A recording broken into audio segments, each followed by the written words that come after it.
그들이 사도의 가르침을 받아 서로 교제하고 떡을 떼며 오로지 기도하기를 힘쓰니라. 사람마다 두려워하는데 사도들로 말미암아 기사와 표적이 많이 나타나니 믿는 사람이 다 함께 있어 모든 물건을 서로 통용하고 또 재산과 소유를 팔아 각 사람의 필요를 따라 나눠주며 날마다 마음을 같이하여 성전에 모이기를 힘쓰고 집에서 떡을 떼며 기쁨과 순전한 마음으로 음식을 먹고 하나님을 찬미하며 또 온 백성에게 칭송을 받으니 주께서 구원받는 사람을 날마다 더하게 하시니라. 아멘. 오늘 이 말씀을 가지고 우리 47절 마지막 절에 나온 구절, 온 백성에게 칭송을 받으니, 온 백성에게 칭송을 받는 교회, 이런 제목으로 우리가 함께 말씀을 나누기 원합니다. 오늘 본문의 말씀은 예수님께서 십자가에서 돌아가셨지요. 그죠? 돌아가시고 그 다음에 예수님께서 부활하셨습니다. 제자들과 40일간을 세상에 계시면서 하나님의 나라에 대한 일들을 가르치시고 다시 복음을 전파하시고, 그리고 예수님께서는 하늘로 제자들이 보는 가운데서 승천하셨어요. 자, 그리고 열흘 뒤에 예수님께서 이렇게 부탁을 하셨죠. 제자들에게, 너희는 예루살렘을 떠나지 말고 내가 너희에게 줄 성령을 기도함으로 기다려라. 그래서 제자들이 마가의 다락방에 모여서 열심히 기도했습니다. 곧 예수님께서 우리에게 주실 성령, 보혜사께서 오실 텐데 우리가 기도함으로 그분을 맞아야지. 열심히 기도했겠죠. 어쩌면 그 열흘 동안 금식을 통째로 하신 분들도 계셨을 것이고, 그렇죠? 또 가끔 하나님께서 또 감동을 주시면 또 찬양을 하기도 했을 것이고, 예배를 하기도 했을 것이고, 또 그 가운데 어떤 분들은요 뒤집어지는 분들도 있었을 거예요. 그죠? 기도하다가 또 성령의 감동에 의해서 뒤집어지면서 자기 죄를 회개하고 다시 새로운 영을 받는, 그래서 서로 위로하고 격려하고 세워주는 일들, 아마 주님께서 말씀하신 이 세상의 번잡한 인간 공동체 내에서 일어날 수 있는 모든 일이 다 일어났을지도 모릅니다. 그리고 그들은 기도했죠. 기도하면서 어쩌면 하나님의 능력들을 조금씩 체험해 갔을지도 모르겠습니다. 저는 그랬을 거라고 믿어요. 제가 대학생 때 대학생 집회들을 가보면, 저도 그때 학생이었죠. 가보면 아주 특별한 시간들이 있습니다.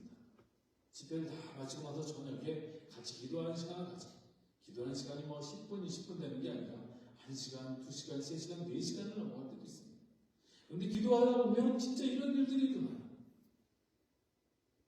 믿지 않았던 친구를 따라왔던 친구들이 회개하는 일, 막 울면서 회개하는 일들이 발견돼요.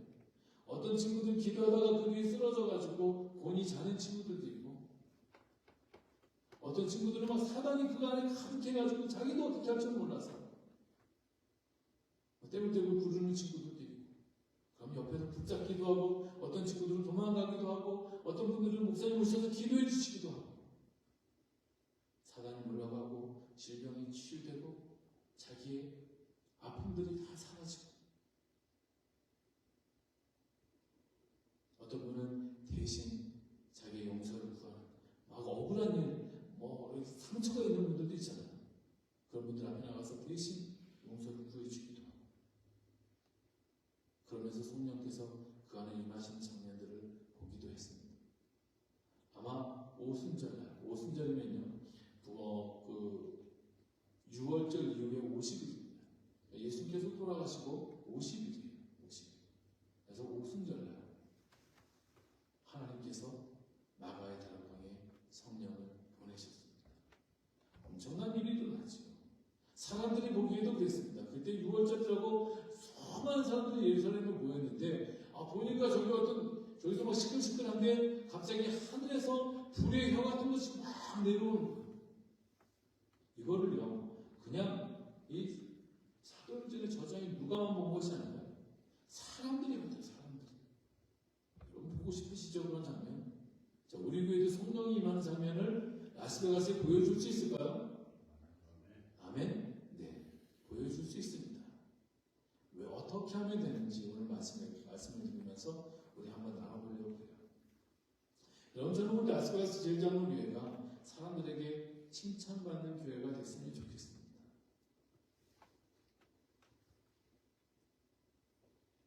제가 제일장로교회 목사가 됐잖아요. 밖에 나가면 별 얘기들을 다 하세요. 이제 만나는 건 저하고 조금 친분이 있다고 하는 분들은 목사님 손잡고 전화까지 와요. 전화까지 와서 제가 드릴 말씀이 있어요. 평생 안 하시던 분들이 좋은 얘기만 듣겠습니까? 지금까지 52년 동안 있었던 모든 얘기를 다 해주는 거예요. 자기들이 알고 있는 선에서.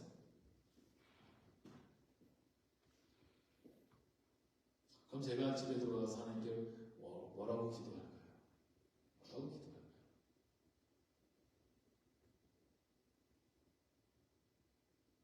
그럼 사울이 이스라엘의 왕이 될 때 얼마나 순전했는지 아십니까? 우리들은 하나님 말씀에 순종하지 아니하고 스스로 제사를 드리고 다윗을 막 공격했다. 그죠? 그런 사울만 기억하잖아요. 근데 사무엘이 이스라엘 백성들이 하나님 사무엘에게 왕을 구하고 사무엘이 하나님 이럴 수 있습니까? 저들이 어떻게 하나님 앞에 왕을 구합니까? 기도했을 때에 사무엘아 그들에게 왕을 주어라 말씀하시고 내가 왕된 자를 택하라고 말씀하셨을 때 사무엘이 가서 이 양을 찾고 있는 이 베냐민 지파의 사울을 봤는데 너무너무 사람이 아름다운 거예요. 뭐 잘생기다 못해 요즘은 BTS 같아요. 그죠? 미소년이에요. 미소년 아이돌이에요. 키도 컸다 그랬어요. 너무 잘생겼어요. 더군다나 아비의 재산을 잃어버려서 찾으러 전국 곳곳을 다니는 순종하는 아들이었어요. 하나님 보시기에 순전하고 아름답고 자기를 지켜 깨끗하고. 사울도 그런 사람이었어요. 왜? 언제 그러냐면요. 그가 하나님 앞에 자기 자신을 내어놓지 않았을 때, 하나님 앞에 자기가 서려고 하지 않았을 때. 제가 몇 번 얘기 드렸죠. 우리가 하나님 앞에 무릎 꿇으면 하나님은 세상 앞에서 우리를 당당하게 세워주세요. 그런데 우리가 하나님 앞에서 고개 빳빳이 들고 나도 할 수 있단 말이에요. 내 인생은 나의 것이에요. 내 맘대로 하기 내주세요 라고 얘기하기 시작한 순간부터 하나님께서는요, 이 녀석을 한번 세상 앞에 무릎 꿇려야겠네. 그래야 정신 차리고 돌아오지. 이렇게 생각하시는 거예요. 사울이 그랬어요. 사울이 사무엘 앞에서 나는 작은 자입니다. 내가 어떻게 이스라엘의 왕이 되겠습니까? 라고 얘기했을 때 하나님은 그의 겸손함을 보셨어요. 그리고 그에게 기름을 부으시고 그를 이스라엘의 왕으로 삼으셨습니다. 그런데 그가 이스라엘의 왕이 되고 나서 자기의 유익을 구하고 자기의 사욕을 구하고 자기의 욕심을 채우려고 했을 때 심지어는 골리앗 앞에서 벌벌 떨고 있었는데 이 다윗이라는 목동 다윗이 와가지고 골리앗을 물리쳤어요. 다시 궁으로 돌아오는데 사람들이 노래하죠. 여인들이 사울이 죽인 자는 천천히요 다윗이 죽인 자는 만만입니다. 여기 질투심과 함께 불같은 복수심이 일어난 거예요. 그때부터 다윗을 쫓기 시작한 거죠.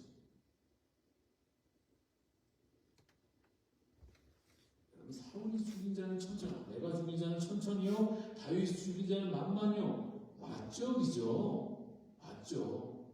다윗이 골리앗을 죽였기 때문에 그 뒤로 사울의 군대들이 가가지고 블레셋 군인들을 쫓기도 하고 죽이기도 했잖아요.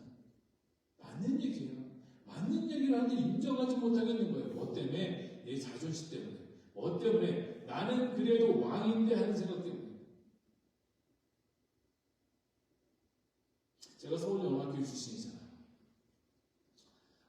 2017년에 한국을 갔습니다. 한국을 갔더니 이제 예배를 드리고 교회 마당에 이렇게 누구하고 이제 누굴 만나서 얘기하고 있는데, 전에 제가 이제 청년부 활동하고 막 그럴 때 아시던 분들이 쭉 이제 제 주위로 이렇게 오시는 거예요. 제가 이제 목사인 걸 아니까 오셔가지고 목사님 오랜만입니다 하고 인사를 하면서 악수를 하는데 저 장로 됐습니다. 다 장로님들이 있었어요. 그때는 다 안수 집사님이고 소리 집사님이고 다 다 장로님들이 되신 거예요. 한 6, 7분이 이렇게 제 앞으로 오셨는데 축하드립니다. 주를 위해서 귀한 사역 잘하시기 바랍니다 하는데 그러면서 명함을 저한테 주세요. 명함을 주시는데 제가 뭐 어느 회사 다니는지 알잖아요. 무슨 일 하는지 알잖아요. 그런데 명함을 줬는데 영락교회 장로 명함이 있는 거예요. 이제 그 장로님들 중에 제 고등학교 선배님이 한 분 계셨어요. 그 선배님 다 이제 가시고 마지막에 딱 남으셨어요. 지금도 영락교회 이제 신부 장로님이세요. 그러는데 목사님 그거 아세요? 그런 거예요. 뭘요? 그랬더니 이제 그분이 이제 사업을 하시는 분이거든요. 꽤 괜찮은 중견기업의 사장님이세요. 제 회사 명함보다 이 영락교회 장로 명함이 더 셉니다. 뭐예요, 여러분? 뭡니까? 내가 장로된 것이 나를 다 파내고 있는 거죠. 내가 장로가 된다고 하면 내가 하나님 앞에 더 겸손해지고 섬기고 바짝 낮아져서 기어야 되는데 그거를 말하면 우리 사업합니다. 전경련 모임에 가서도 자기 비즈니스 카드를 내는 것이 아니라 장로 명함을 낸대요. 그래서 사람들이 사장님 영락교회 장로님이었어요?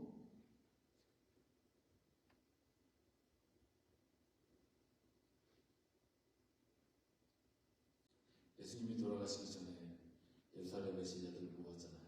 최후의 만찬을 준비하시는데 그 중에 요한과 야고보라고 하는 형제가 있었습니다. 예수님은 이제 마지막 제자들과의 만찬을 준비하시면서 제자들에게 세족식도 준비하시고 설교도 준비하시고 그러시는데 이 제자들이 싸우고 있었어요. 어떤 싸움이었어요? 주께서 등극하시는 그날 내가 오른편에 설 거야. 너는 왼편에 서. 아니 내가 오른편에 설 거야. 너희가 왼편에 서. 우리가 왜 교회에 다닐까요? 우리가 왜 교회에 다닐까요? 여러분 현대교회에 와서 이것은 굉장히 우리가 깊이 고민해 봐야 될 부분들입니다. 내가 왜 교회에 다닐까? 물론 처음 올 때는 여러 가지 이유가 있을 수 있습니다.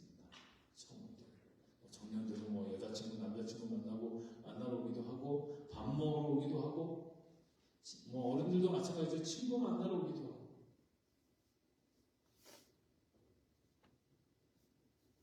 예전에 어떤 한 분이 저에게 연락이 왔어요. 지난번에 이제 임마누엘 교회 개척하고 있는데 연락이 왔어요. 목사님 얘기 많이 들었습니다. 저 목사님 교회 가고 싶어요. 그러더라고요.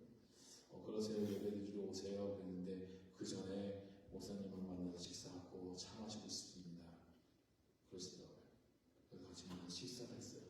식사 도중에 어떤 얘기가 나왔냐면 그때가 이제 신년주일 앞두고 있는 연말이었어요. 식사 도중에 어떤 얘기가 나냐면 목사님 나 그 밥도 제대로 못 먹는데 목사님 교회 가면은 이번에 신년주일이니까 밥 맛있는 거 주죠? 저는 그냥 햄버거하고 콜라 먹는데 그때 임마누엘 교회는 젊은 사람들이 많았어요. 그랬더니 다시 생각해봐야겠는데요. 그러더라고요. 우리 가운데 그런 사람들도 있을 수 있다. 아니 나도 그럴 수 있다 라고 생각을 하셔야 돼요. 제가 항상 그랬죠. 저도요 목사지만 우리 아이들 앞에서 항상 그렇게 얘기해요. 아빠도 악해질 수 있고 아빠도 죄를 지을 수 있는데 그때 너희가 만약에 아빠가 모르고 있으면 지적해라. 아빠를 좀 혼내라. 우리가 다 그럴 수 있습니다. 그걸 인지하고 있어야 우리가 하나님 앞에서 교만해지지 않는 거예요. 내 자신이 쓰러질 수 있다는 것. 나는 30년, 40년 예수를 믿었으니까 나는 성경 공부도 열심히 하고 성경도 달달달 외우고 있으니까 나는 하루에 기도 3시간씩 하고 있으니까 나는 교회 봉사도 열심히 하니까 나는 절대 넘어질 일 없어. 내 생각은 무조건 다 맞아. 이러면요. 이 틈에 사단이 들어오기 시작합니다. 사단이 얼마나 강조한지 몰라요. 내 생각을 합리화시키기 시작하고 저 끝에 가보면 내가 최고다라는 생각을 하게 만들죠. 나는 잘하고 있다라고 그렇게 스스로 인정하고 만들어요. 그러면요. 옆에서 장로님이 와서 얘기해줘도 목사가 와서 얘기해도 듣지 않아요. 들리지 않아요. 왜? 사단이 귀를 막고 있습니다. 그때부터는 내 의지가 아니라 사단이 나를 막고 안 들리고 안 보이게 하기 시작합니다. 그때 조심해야 돼요. 그때 하나님 앞에 기도해야 돼요. 장로님이 와서 나한테 얘기를 하는데 이게 무슨 말인지 모르겠어. 목사님이 와서 얘기하는데 왜 나한테 잘못된다고 그러지?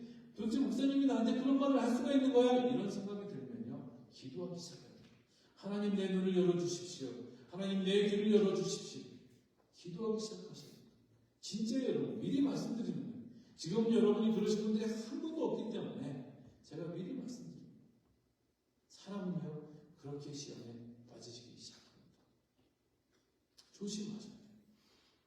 근데 오늘 우리는 사실 지금까지는 안 그렇잖아요. 오늘 하나님을 예배하는 여러분 가운데에 끊임없이 지속되는 겸손함과 거룩함과 경건함의 축복이 있기를 주 예수 이름으로 축복합니다. 여러분이 이제 초대교회가 시작이 되고 나서, 초대교회가 시작이 나서 오늘 보면 바로 전에 무슨 일이 있었냐면요, 베드로가 갑자기 설교를 하기 시작해요. 뒤에 이렇게 쭉 복음서를 읽어보다 보면 그때 사람들이 그래도 적어도 그 예루살렘에 모였던 유대 지방에 사는 사람들은요, 한 4분의 1쯤은 베드로가 누군지 알았었던 것 같아요. 사내들인 공회에서도 베드로가 누군지 알았어요. 그래서 베드로가 사내들인 공회에서 성령으로 기탄 없이 말함을 보고 이 바리새인과 제사장들이 뭐라고 했냐면, 저 글도 배우지 못한 베드로가 말을 왜 이렇게 잘해? 할 정도로. 근데 이 베드로가 사람들 앞에 서서 설교하기 시작하는 거예요. 예수 그리스도에 대한 복음을 증거하기 시작하는 거예요. 그랬더니 성령께서 그 자리에 임하심으로 말미암아 그날에 오늘 42절부터 읽었죠? 41절에 보면 3,000명이 세례를 받고 교회에 등록을 했대요. 할렐루야. 우리 교회 그런 일이 좀 있었으면 좋을까요?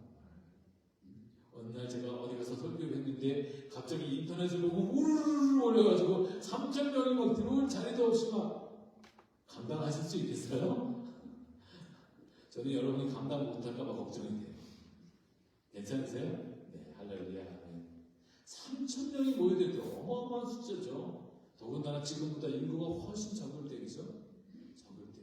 그때 예루살렘의 6월절 때문에 이렇게 그 여행 온 사람들이 몰려들었겠어요. 대부분 거기 살던 사람들이겠죠. 복음을 듣고 변화되고 세례를 받고 교회를 등록하고. 그 옛날 초대교회 시절에는요, 정말 그 마음 가운데 진짜로 예수를 믿으면 그 자리에서 세례를 주기도 했어요. 그런 일들이 일어났죠. 세례를 줬다는 것은 무슨 얘기예요? 첫째, 자기 자신을 회개했다는 거예요. 나는 아무것도 아닙니다. 내가 지금까지 잘못 살아왔습니다. 이제 그러지 않겠습니다. 눈물을 흘리면서 하나님 앞에 회개하는 사람들. 그리고 내가 이제 예수 그리스도를 내 주로 받아들이고 예수를 그리스도로 인정하고 내가 주님을 위해서 내 생명을 바치겠습니다 하는 사람들이 세례를 받는 거예요.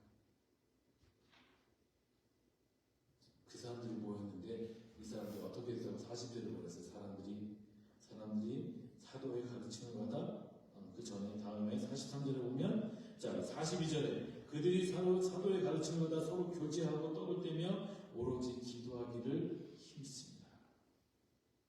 그런데 어떤 일이 있어요? 43절에 사람마다 두려워하는데 사도들로 말미암아 기사와 표적이 많이 나타납니다. 어떤 분들은 이렇게 해석해요. 사람들이 두려워하는데 그 이유가 뭐냐? 사도들에게서 기사와 표적이 많이 나타났기 때문에 사람들이 두려워한다. 이렇게 해석을 하는데 영어 성경 한번 보실래요? 사람들이 filled with 어우가 뭐예요? 경외함. 하나님을 경외하다 할 때 이 표현을 써요. 경외함. 사람들이 경외함으로 가득 찼는데 그리고 나서겠죠. And then 많은 표적과 기사가 사도들을 인해서 나타났다. 이렇게 얘기되어 있어요. 이건 뭐예요? 이 사람들은요, 복음 자체에 대해서 복음을 듣고 예수 그리스도의 탄생과 예수 그리스도의 순환과 예수 그리스도의 죽으심과 부활과 승천을 듣고 사람들이 그 안에 성령에 가득 차서 두려워하기 시작합니다. 저 경외함은요, 하나님의 임재를 뜻합니다. 사람들 안에 하나님의 임재가 가득했다는 거예요. 가득하니까 이 사람들이 복음 앞에서 마저 자기 자신이 낮아지고 엎어지고 엎드려지고 하는 현상들이 일어나는 거죠. 그러고 나니까 자, 사람들이 그 자리에 서니까 자, 그런 사람들은 보통 뭐해요? 그런 사람들 하나님 앞에 진실한 경외함을 가진 사람들이 가장 많이 하는 게 뭘까요? 기도예요. 기도. 그 전에 써있죠. 오로지 기도에 힘씁니다. 왜? 하나님이 나의 주인이십니다. 하나님이 내 삶의 모든 것 되십니까? 내 인생이 하나님의 손에 달려있음을 아니까 기도하는 거예요. 여러분 제가 제일 답답한 게 요즘 분들은요 자존심이 너무 세요. 사실 교회의 문제도 있어요. 옆에 성도가 무슨 어려움을 겪으면 조용히 기도해주고 위로해주고 그래야 되는데 밖에 나서 막 떠들어. 야 김지사님 말이야 이번에 이런 일이 있었대. 아이고 예수 잘 믿었는데 왜 그런 일이 있었을까?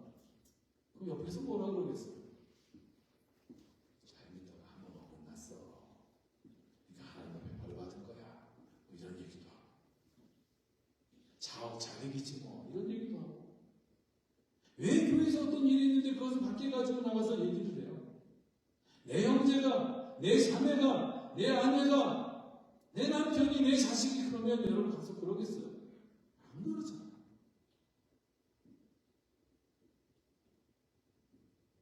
오늘 말씀해 보니까 오로지 기도하기를 싶습니다.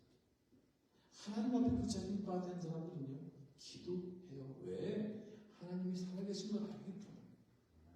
하나님이 살아계셔서 이 온 우주의 주인 되신 걸 알기 때문에 전능자이신 걸 알기 때문에 기도하는 거예요. 여러분 기도하시죠? 혹시 식사 기도만 하시는 분들은 없으시죠? 제가 오늘 아까 이 두 분 집사님께서 반주를 하시는데 저 뒤에 서서 옷을 갈아입고 반주를 든지 기도했어요.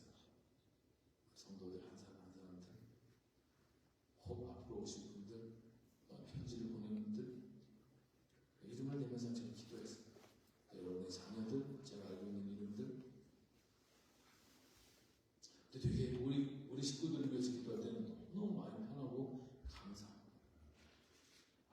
제가 목사로서 기도를 하나님께서 제 마음에 이렇게 평안함을 주시는 걸 느끼면서 이분들이 또 그래도 나를 잘 살고 계신가 보다.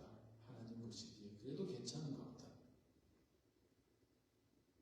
그런데 저를 위해서 또 기도했어요. 하나님 제가 오늘 하나님 앞에 예배 드리는데 하는데 막 눈물이 나는 거예요. 그래서 회개하기 시작했어요. 하나님 제가 말이 있을 수가 있었고 행동이 있을 수가 있었고 제가 교만했고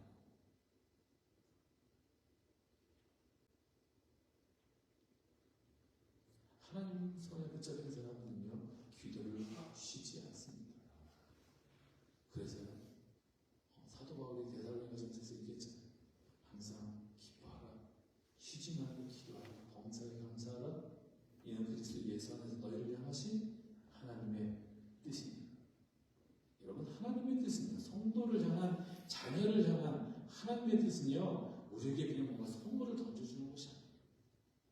하나님의 뜻은 우리가 이 세상의 삶에 어떤 상황 가운데서도 어떤 조건 가운데서도 기뻐하고 쉬지 않고 기도하는 감사하는 그것이 하나님의 뜻이에요.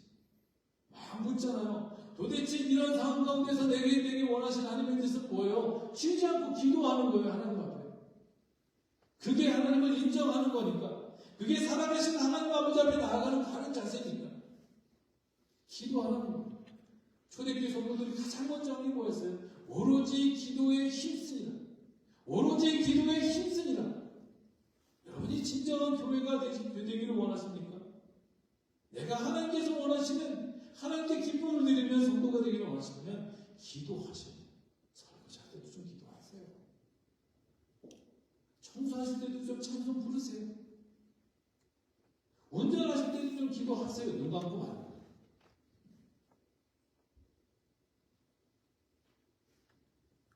그래야 하나님께서 기뻐하시는 교회가 될 수 있어요. 여러분 우리가 지난 7주 동안에 요한계시록에 나온 7교회에 대해서 함께 나눴습니다. 문제도 있고 칭찬받을 것도 있었죠. 문제점을 해결할 수 있는 한 가지 방법이 뭐예요? 하나님이 살아계시다. 우리 주 예수께서 그들의 그리스도가 되신다는 것을 알고 믿어야 하는데, 알고 믿는 자의 자세는 기도하는 거예요. 이기는 자에게는 내가 상을 주리니라고 하서 이기는 방법이 뭐냐면 기도하는 거예요. 기도하는데 하나님 이건 내가 할게요. 신경 쓰지 마세요. 이렇게 기도하시는 분 있어요? 없잖아요. 하나님 나 이거 못하겠어요. 하나님 나 이거 너무 힘들어요. 하나님 견딜 수가 없어요. 도와주세요. 우리가 아무리 기복적으로 기도한다고 해도 결국은 우리의 기도의 내용들은 하나님을 인정하는 거잖아요. 그러므로 여러분 기도하시면 여러분 살게 돼요. 조금 아플 때는 가만히 있다가 많이 아프면 기도하고 그러지 마십시오. 여러분 한국교회 간증이 있네요. 내가 죽을 병에 걸렸는데 기도했더니 기도받았더니 내가 나았습니다. 내가 사업이 망해가는데 기도받았더니 나았어요. 그게 진짜일까? 그건 하나님이요 불쌍해서 한번 봐주신 거예요. 진짜 하나님을 믿는 사람들은 평소에 기도해요. 건강할 때 기도하세요. 하나님 내가 이 건강한 몸을 가지고 하나님의 영광을 위해 살겠습니다. 하나님 내게 주신 것이 적든 많든 이것 가지고 내가 하나님의 영광을 나타내는 삶을 살겠습니다. 이게 진짜 예수 믿는 자의 태도예요. 그러므로 여러분 우리 교회가 살기 위해서는 여러분 기도하셔야 돼요. 저만 기도하면 안 돼요. 저만 기도하면 돼요. 예수님께서 수많은 병자들을 고칠 때 뭐라고 하셨어요? 내 믿음대로 될지어다. 내 믿음대로 될지어다. 이 말은 무슨 뜻이에요? 이 사람의 평생의 지금까지 지나온 삶을 보니까 그 삶을 통해서 다키고 깨졌던 하나님만을 원하는 내 힘으로 도저히 할 수 없습니다. 38년 된 병자들을 뭐라고 해요? 38년 동안 그는 베데스다 문 옆에 누워있었지만 아무도 그를 도와주는 사람이 없었잖아요. 세상을 이제는 믿을 수가 없어요. 나 자신이 스스로 할 능력도 없을 뿐더러 세상도 믿을 수 없어요. 오직 하나님만 할 수 있는 하나님.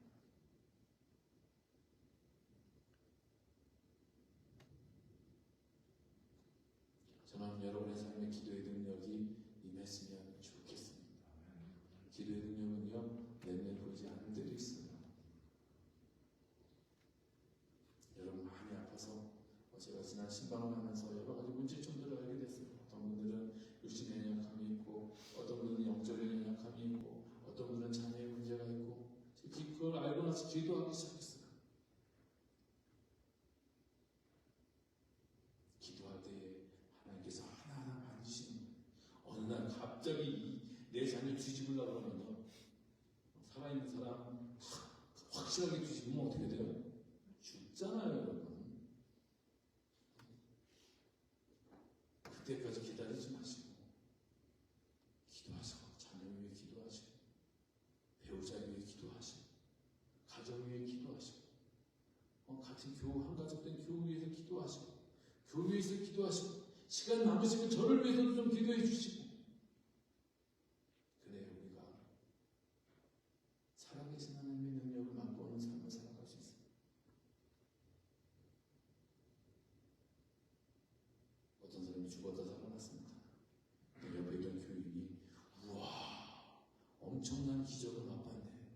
나도 하나님의 그런 능력을 좀 맛봤으면 좋겠다. 하나님 그를 죽이셨어요. 그리고 살리셨어요. 그랬더니 다시는 하기 싫대요. 다시는 그런 경험 하기 싫대요. 저는 여러분의 삶 속에 우리가 어떻게 하면 칭송을 받는 삶을 살아갈 수가 있느냐. 하나님 앞에 딱 제대로만 서 있으면 돼요, 사실. 사랑하라, 온유해라, 겸손해라, 뭐해라, 다 그게 어디 앞에 나오는 거냐면 우리 하나님을 하나님으로 인정한다.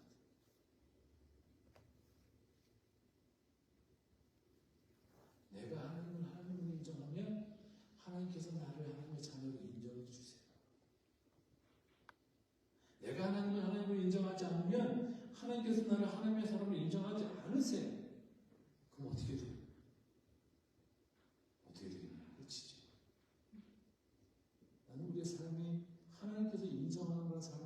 됐으면 좋겠습니다. 우리 교회가 하나님이 인정하시는 그런 교회가 됐으면 좋겠어요. 그러려면 저도 여러분 한 사람 한 사람 오로지 뭐에 힘씁니다? 오로지 기도에 힘씁니다. 주들께 여러 가지를 말씀드릴 수 있지만 한 가지만 오늘 말씀드릴게요. 오로지 기도에 힘씁니다. 아멘. 아멘. 우리 이제 성찬 예식 함께 주님 앞에서 고백하도록 하겠습니다. 찬송가 144장 예수 나를 위하여 1절과 4절 찬송하겠습니다.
죄와 악 가운데에서 죽을 수밖에 없었던 우리들을 사랑하시는 말미암아 먼저 우리에게 손을 내미시고 우리 가운데 오셔서 십자가를 지시고 돌아가신 우리 주 예수 그리스도의 희생을 기억하면서 오늘 성찬의 예식에 여러분을 초대합니다. 성찬의 예식은 예수님께서 정하신 예식입니다. 내가 올 때까지 이것을 향하여 나를 기념하라 말씀하신 예수님의 말씀에 순종해서 우리가 성찬의 예식을 드립니다. 이 성찬의 예식을 통해서 여러분 한 사람 한 사람이 그리스도 안에서 오늘도 새롭게 변화되는 시간이 되었으면 좋겠습니다. 주보 안쪽에 보면 우리 개혁교회의 우리 개신교라고 신교회 대표적인 성찬의 네 가지 어떤 의미들을 한번 담아보았습니다. 살짝 요약해서 담아보셨는데 우리는 우리 개혁교회는 성령 임재설, 영적 임재설을 가지고 성찬에 임합니다. 이 말은 뭐냐면 우리가 기도하고 이 떡과 잔을 취할 때에 성령께서 떡과 잔을 통해서 우리 가운데 온전하게 완전하게 임하심으로 말미암아 다시 한번 우리를 완벽하게 새롭게 하시는 역사가 믿는 자들에게 있습니다라는 뜻입니다. 여러분 이 성찬을 통해서 주님 앞에 새롭게 되시는 시간이 되시기를 주의 이름으로 축복합니다. 성찬도 걷어주시고요.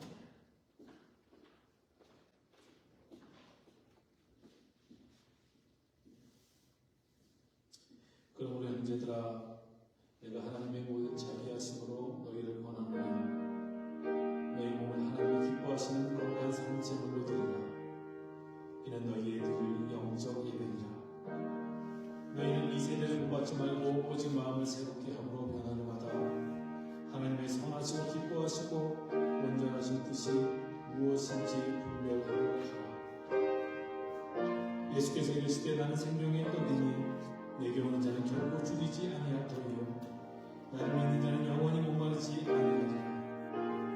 하늘에서 내려온 살아있는 떡이니 사람이 이 떡을 먹으면 영생하리라.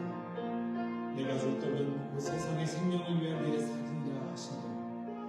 내 살을 먹고 내 피를 마시는 자는 영생을 가져오고 마지막 날에 내가 그를 다시 살리리니 내 살은 참된 양식이요 내 피는 참된 음료로다.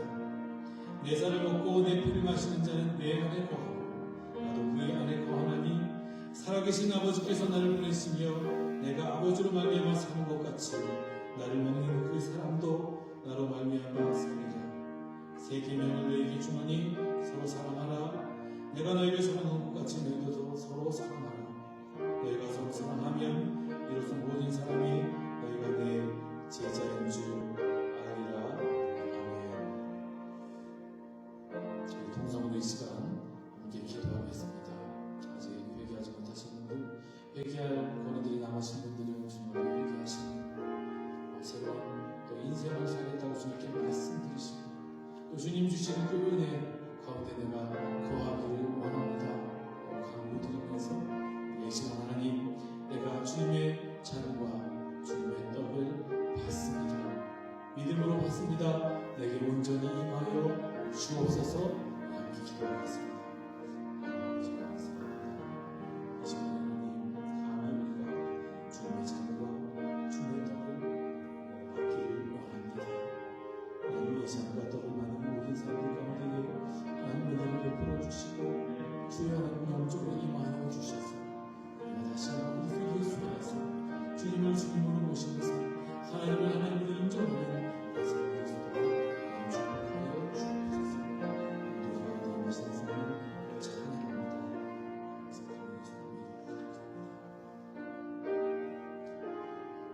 고린도전서에 있는 말씀입니다. 내가 너에게 전한 것은 주께 받은 것이니 곧 주 예수께서 잠시당 밤에 떡을 가지사 축사하시고 떼어 이르시되 이것은 너희를 위하는 내 몸이니 이것을 향하여 나를 기념하라 하시고 시크릿 또한 그와 같이 잔을 가지시고 이르시되 이 잔은 내 피로 쓴 새 언약이니 이것을 행하여 마실 때마다 나를 기념하라 하셨으니 너희가 이 떡을 먹으며 이 잔을 마실 때마다 주의 죽으심을 그가 오실 때까지 전하는 것입니다. 그래서 기밀의 말씀을 보면서 그러므로 누구든지 주의 떡이나 잔을 합당하지 않게 먹고 마시는 자는 주의 몸과 피에 대하여 죄를 짓는 것입니다. 사람이 자기를 살피고 그 후에야 이 떡을 먹고 이 잔을 마실지니 주의 몸을 분별하지 못하고 먹고 마시는 자는 자기의 죄를 먹고 마시는 것입니다. 아멘. 기도하겠습니다. 주님, 오늘 우리가 주님의 이름으로 모였습니다. 주님의 이름으로 모여 주께서 저희를 위해서 베푸신 이 성찬에 성령께서 임하여 주옵소서. 그리스도의 몸과 그리스도의 피를 먹고 마시는 저희의 삶이 될 수 있도록 주여 함께하여 주옵소서. 주님, 이 떡을 먹으며 이 잔을 마실 때마다 우리가 주의 죽으심을 주님 오시는 그날까지 전하는 예수 그리스도의 증인으로 살게 하여 주옵소서. 우리를 보내주시는 나사렛 예수 그리스도의 이름으로 기도드리옵나이다. 아멘.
성찬을 받지 않은 성도들 가운데에 주의 성령께서 함께하여 주셔서 우리가 더욱 하나님을 기쁘시게 하는 인생을 살아가는, 또한 예수 그리스도 복음의 증인된 삶을 살아가는 아름다운 믿음의 삶이 될 수 있도록 주의 성령께서 늘 함께하여 주옵소서.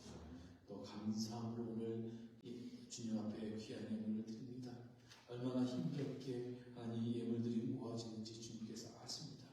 하나님께서 우리의 땀과 우리의 노력 가운데에 또 동행하여 주시고, 하나님이 세상을 살아가는 동안에 건강하게 하시며 영적으로 흔들리지 않게 하시며 우리가 주를 위하여 살고 주를 위하여 죽는 주의 자녀 되게 하여 주옵소서. 드린 성들 가운데 축복하시고, 이제는 우리 주 예수 그리스도의 은혜와 우리 하나님 아버지의 놀라우신 사랑하심과 성령님의 감동하시고 효동하심이 오늘 하나님을 예배하고 성찬에 참여한 모든 주의 성도들 머리머리 위에, 그들의 가정과 그들의 직장과 그들의 모든 인생 가운데에 이제부터 영원토록 함께 하시기를 간절히 축원하옵나이다. 아멘.